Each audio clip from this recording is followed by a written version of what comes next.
Hello, my name is Barbara Richardson, and I'll be presenting my strategic analysis on Netflix. The title of my presentation is Netflix, Scaling the Mature Market. The era of easy, explosive growth is over. Netflix must now pivot its strategy to achieve sustained, profitable growth in a world of market saturation and intense competition. To set the stage, we are looking at Netflix after a pivotal period of volatility, specifically following the peak of the pandemic. Post-pandemic, Netflix lost 1.2 million subscribers in early 2022. Wall Street immediately lost confidence in Netflix as the company saw its market capitalization collapse from $306 billion down to $74 billion. This shock created an urgency for stabilization of their stock price and future. This plunge was largely driven by the streaming wars, where deep-pocketed rivals like Disney, Amazon, and Apple entered the market and were willing to run their streaming at a loss. Netflix has since responded with aggressive strategic moves, including the introduction of an ad-supported tier, password sharing limits, and internal CEO changes. We know the case, so how does Netflix work? Netflix's core business model is built around a strategy that remains a global direct-to-consumer streaming model. It rests on three critical pillars. 1. Differentiated global content, using original content to appeal to diverse international markets. 2. Tiered monetization, funding a service through multiple subscriptions and now an ad-supported option. And 3. Data and personalization, using its powerful algorithm to retain customers by showing them what they want to watch next. But how did it get here? Let's look at this next. Netflix's history is defined by constant strategic evolution. They began as a DVD by mail disruptor challenging Blockbuster. They wisely shifted to streaming as internet bandwidth improved. The launch of House of Cards established their commitment to original content, which became their key differentiator. Today, strategic focuses on layered price tiers and password sharing crackdowns as they seek to maximize revenue from every household. Interestingly, during this time, they twice asked to be bought, ironically, by Blockbuster and Amazon, with no takers. So how is Netflix's competition doing now? The 5 more critical threats Netflix faces are: 1. Streaming wars. Deep-pocketed rivals like Disney, Amazon, and Apple can afford to run their streaming services at a loss, essentially subsidizing a price war. 2. Content arms race. This leads to an ever-rising spend on original content just to keep viewers' attention, which consumes the company's massive revenue. 3. Saturated core markets. In the US and Canada, growth has slowed because most households already subscribe.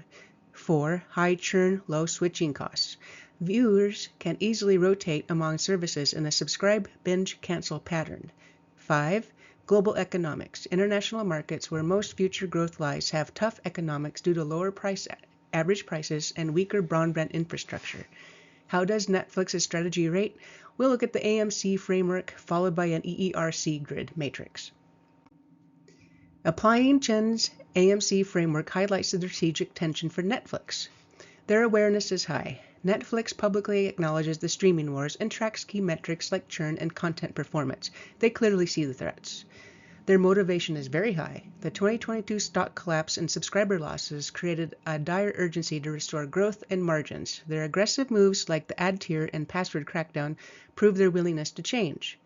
Their capability is strong but narrower. Their strength: they have over 200 million subscribers, a powerful global content engine, and can move fast on product changes. Their limits: because Netflix lacks side businesses like parks, retail, or a cloud, it has less room than rivals to lose money on streaming and therefore must remain profitable. Next is the EERC grid matrix analysis. The EERC grid for Netflix focuses on trimming unnecessary costs while enhancing core value. Eliminate. They must eliminate the policy of one account, many households, and strategically eliminate standalone mobile games and over-reliance on undifferentiated licensed content. Reduce. They must significantly reduce the volume of low-impact mid-tier shows and reduce their dependence on repeated price hikes, which raise churn. Raise. They must raise the investment in fewer, higher-impact content titles, the tentpole hits, and raise the quality and clarity of their tier differentiation. Create. They should create a premium originals vault or offering early access and bonus content for top-tier subscribers. They must also create simple bundles with external partners, such as ISPs, to lower the perceived price and reduce churn. Given Netflix's situation, I have a couple recommendations. We'll see these next. My first recommendation focuses on cost control and strategic focus. Netflix's content spend is approximately $17 billion per $30 billion in revenue. Netflix needs focus, not more sprawl. The recommendation is to apply a focus and data-driven selection process to trim low-impact originals and generic licensed content. They should keep only IP-linked engagement-boosting games or eradicate the game sector entirely if low returns justify it. The goal is to shift that spending away from many low-impact originals toward fewer high-impact tentpole hits. The second recommendation addresses sustainable revenue and the competitor subsidy issue. Netflix must remain profitable while rivals are losing over $10 billion per year to subsidize streaming. They must design the ad tier to add subscribers, not downgrade them, and use bundles with partners to lower perceived prices and reduce churn. Critically, they should partner with Microsoft's Azure to host their premium originals Vault content. This provides two benefits: creating premium access and reducing reliance on their competitor, Amazon's AWS, which reportedly cost Netflix about $9 million a month to host. In summary, Netflix's strategy must now shift from growth at all costs to disciplined growth backed by a focused content spend.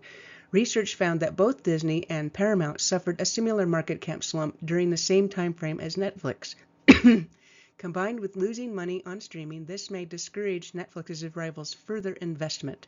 Therefore, Netflix's profitability, powerful data, and focused platform are their winning assets against competitors who are still losing money. Thank you.